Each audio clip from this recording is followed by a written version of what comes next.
Zilane, quero agradecer muito a tua presença aqui, né? Destacar que a tua fala é muito importante para nós nesse projeto, né?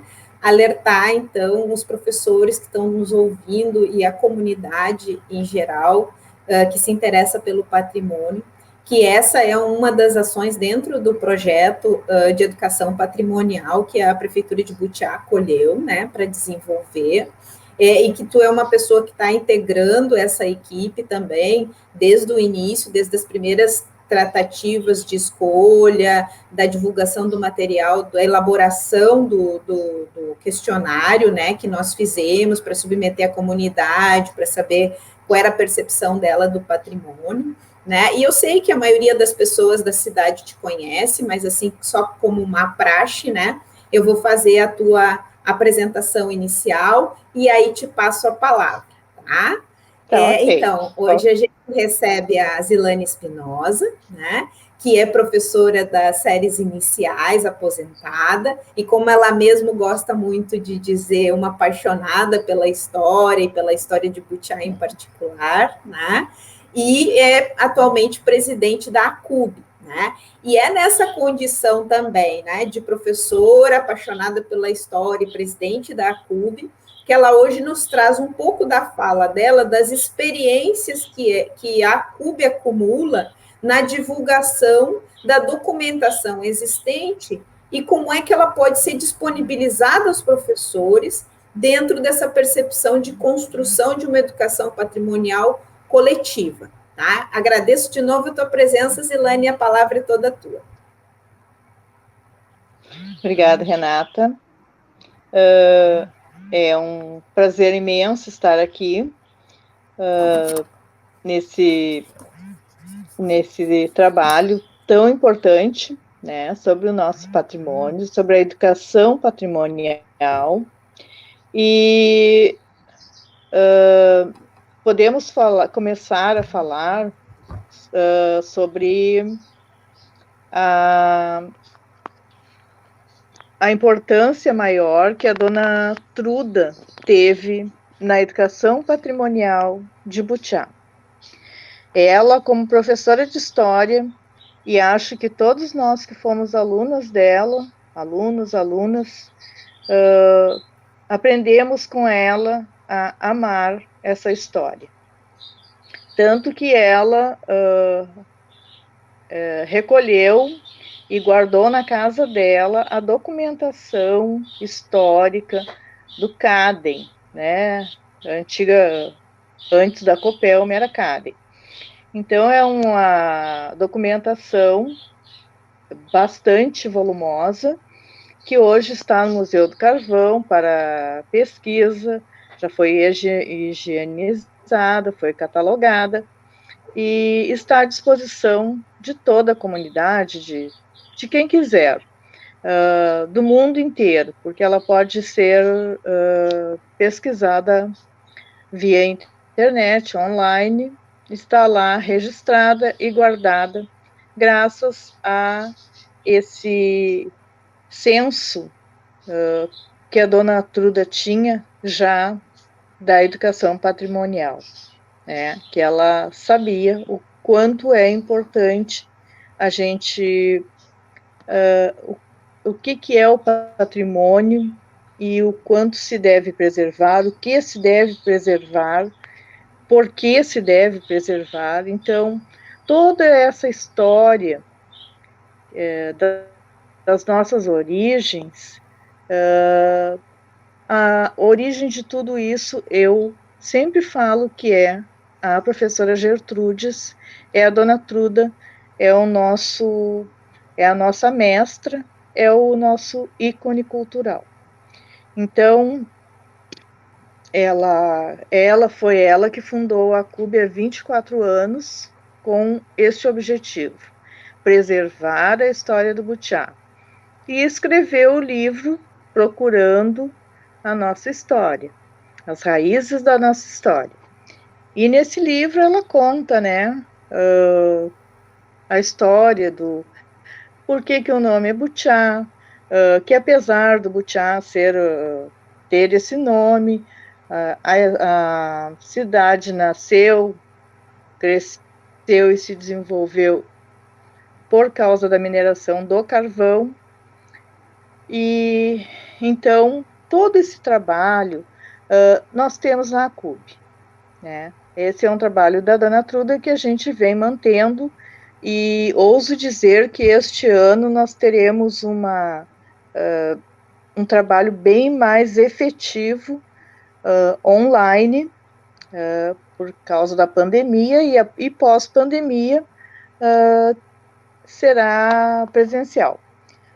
Já tivemos nas escolas, antes da pandemia, nós recebíamos as turmas, as professoras entravam em contato e levavam os alunos para que eles conhecessem a nossa história.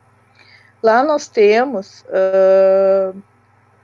desde o início da mineração, do Nicásio Machado, quando ele fez o poço similar a um poço doméstico para retirar o carvão, né?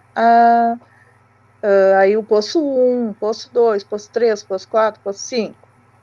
Então, as professoras das escolas, de algumas escolas, entravam em contato conosco e levavam os alunos lá para conhecerem através das fotos, porque o trabalho, eu acho, como professora, né, tem que ser uma coisa que a criança que ele possa ver e até tocar em alguma coisa.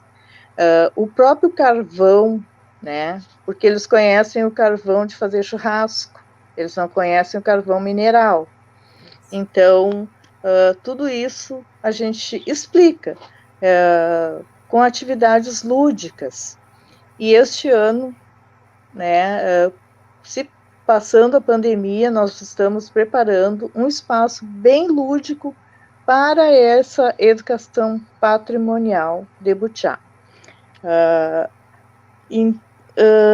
Sobre o Alain falou muito bem, né? Ele tem não só o estudo, mas o amor e a propriedade de falar sobre a educação patrimonial, sobre o patrimônio material e imaterial, e ele faz um trabalho fantástico como professor de história.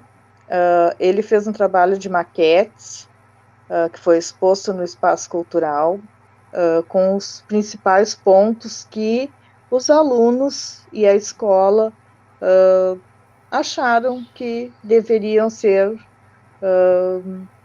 colocados como os mais importantes, né, conforme eles trabalharam. E saiu um trabalho muito bonito, perfeito, maquetes perfeitas, assim, das oficinas, do Poço 1 mesmo, inclusive com a locomotiva, com o trem carregando carvão, a procissão de Santa Bárbara.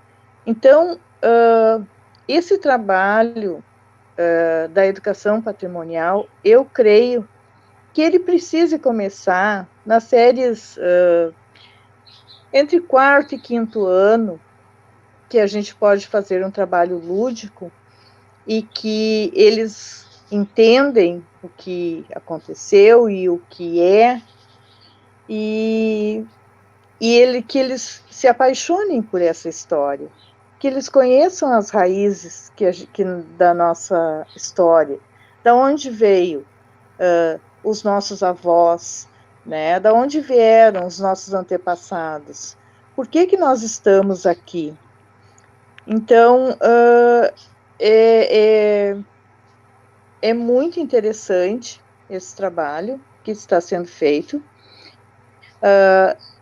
Essa parceria com a administração municipal, eu comentei um dia desses, que nesses últimos 4 anos nós estamos, aos pouquinhos, conseguindo resgatar os caquinhos que sobraram da nossa história, né, que a gente pode contar.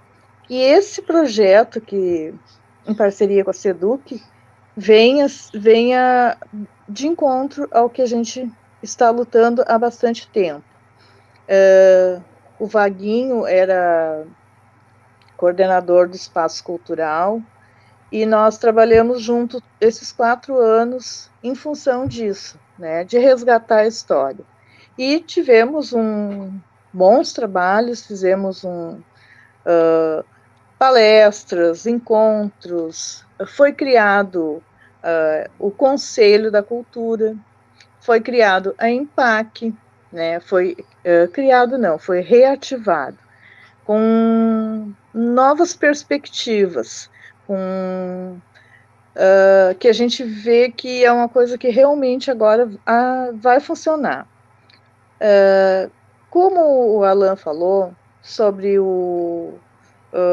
vamos colocar o busto do Roberto Cardoso ali na praça, né? Que está ali o busto, está pichado, mas também ninguém sabe quem é Roberto Cardoso, né? Sabe que nós temos uma escola com o nome de Roberto Cardoso e que nós temos uma praça com o nome de Roberto Cardoso e que tem aquele busto feio, cinza ali,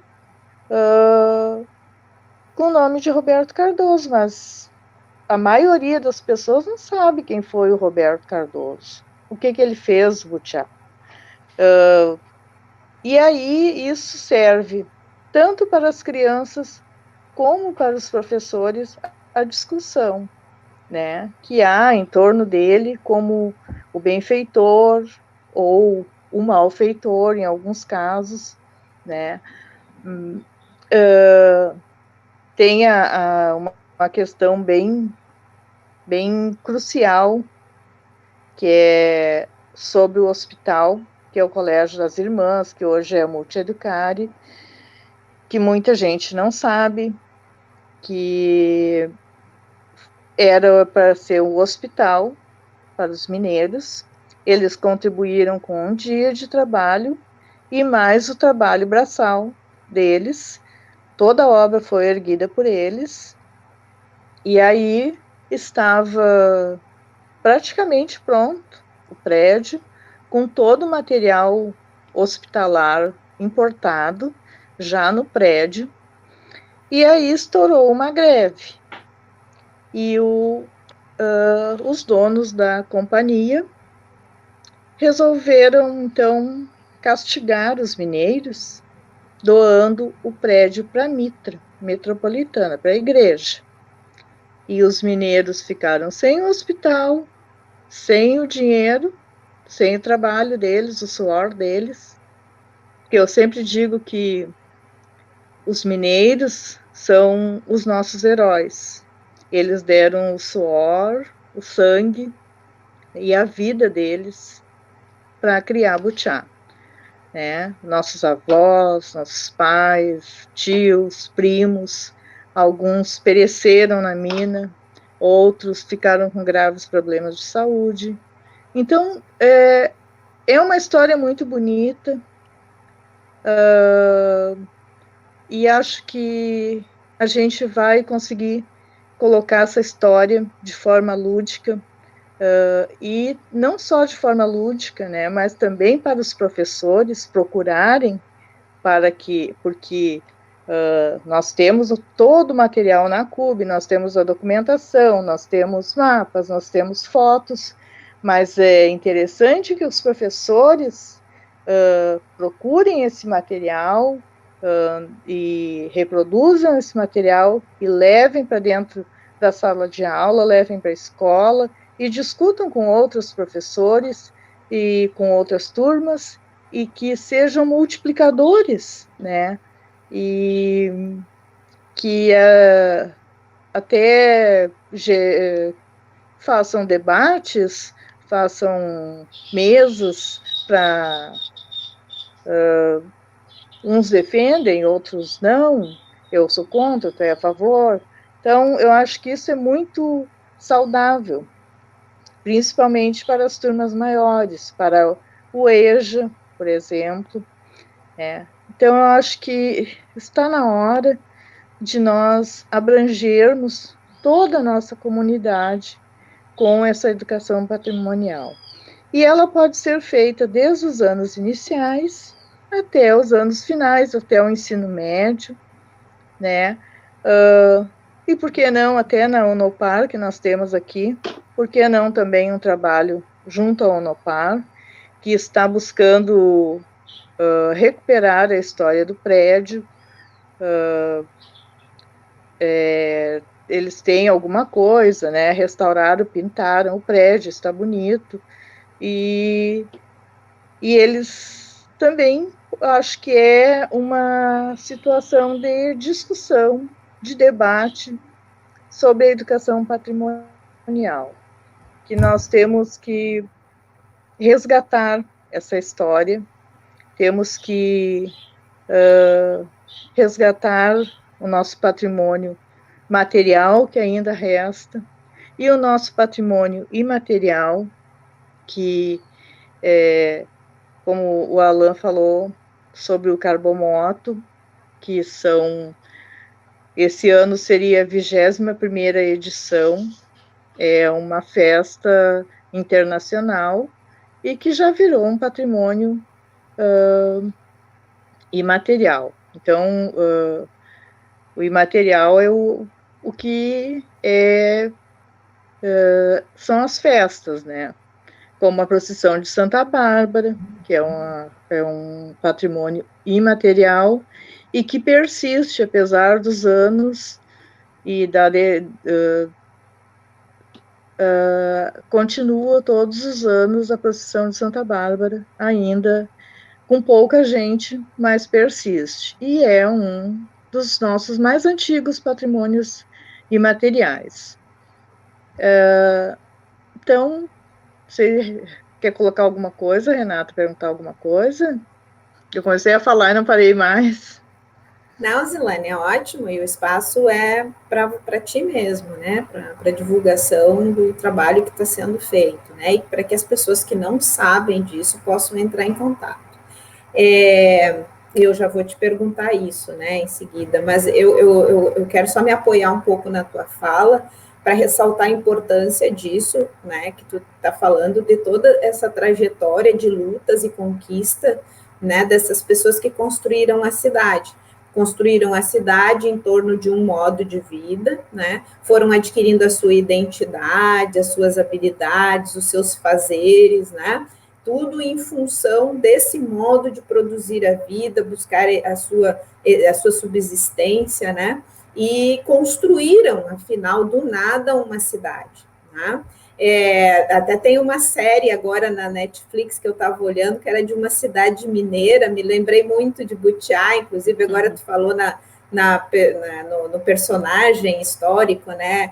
Roberto Cardoso, e aí tem essas figuras, então, centrais, que são os grandes responsáveis pela empresa mineradora, e toda essa situação de conflito que se desenvolve, então, entre as questões da própria empresa, da companhia mesmo, do seu modo de produção, e os trabalhadores, né, que afinal de contas também estão ali defendendo a sua integridade, a sua dignidade e o seu trabalho, né, como tu disse, a questão do hospital, ela é muito importante de ser lembrada, recuperada, né, e aí saudada por essa juventude que vem e perde um pouco, né, desse caminho, né? Não sabe que essas lutas existiram, parece que tudo está ali e brotou como está, e não, é fruto de muito trabalho, né? São realmente os mineradores, as mulheres e os homens, os nossos heróis fundadores, né? E a pessoa da professora Truda, que foi minha professora, como, né, da grande maioria de nós, é uma memória a ser saudada, porque é parte também do esforço individual dela e da crença na educação, que ela recuperou esse material. Eu também estava lá com ela, lá na década de 90, mexendo nesse material. Então, isso, para mim, é muito importante ver a frutificação, e eu fico muito honrada em fazer parte dessa cadeia de acontecimentos, né? Também fiz parte do Museu do Carvão, tratei a documentação, estive lá, então, de certa maneira, eu tenho uma ligação muito forte com esse patrimônio ainda, né? Apesar de hoje estar um pouquinho mais distante, mas fico muito feliz em poder participar. Ah, isso, a questão das memórias. Falei na memória da Dona Truda, mas recuperar a memória dessas pessoas que vieram antes de nós é também parte desse projeto de educação patrimonial. É também uma das ações que podem vir a ser desenvolvidas por esses professores que se engajarem na ideia de trabalhar a educação patrimonial com seus alunos, né? Entrevistar os seus avós, os seus tios, as pessoas mais antigas da cidade, para contar como é que era, o que, que eles lembram, quais eram as outras festas que tinham, quais eram as sociabilidades, os compartilhamentos de experiência, né? Então, eu acho isso extremamente importante, né? Que a gente recupere. E aí a minha pergunta para ti é essa, Zilane, tendo em vista que eventualmente algumas das pessoas que nos assistem não estejam tão familiarizados, é dizer o endereço da CUB, onde se encontra essa documentação, como é que eles fazem contatos, se tem telefone, se é por e-mail. Depois a gente vai colocar esses dados quando publicar esse vídeo para as pessoas poderem ter acesso também. Bem, a CUB é uma associação voluntária, né? Nós nos reunimos uma vez por semana, na quarta-feira, à tarde. O telefone sempre se dirigem por e-mail, por Messenger. A gente tem a página já no Face, tem o e-mail da CUB, é cubbuchá6@gmail.com, que pode ser marcado por ali, até uma entrevista online, quem sabe, né, uma aula online. Então, pode ser marcado pelo e-mail da CUB.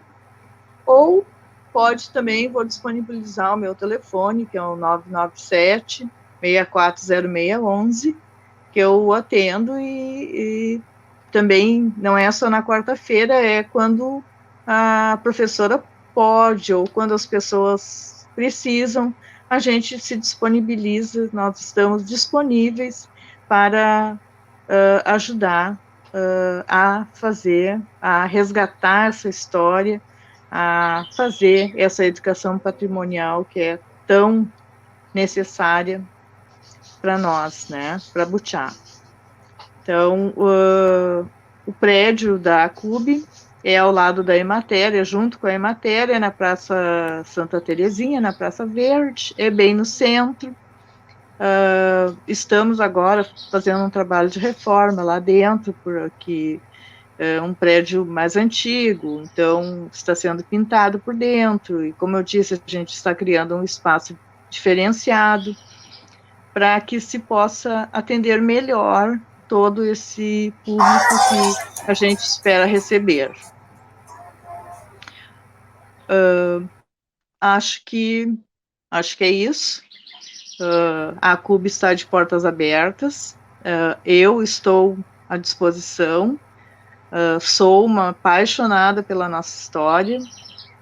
E vou salientar aqui que eu não falei sobre o lampião que foi colocado na rótula ano passado, no dia 9 de outubro, que era um sonho da Dona Truda, né? Porque o lampião dos mineiros é o símbolo dos mineiros.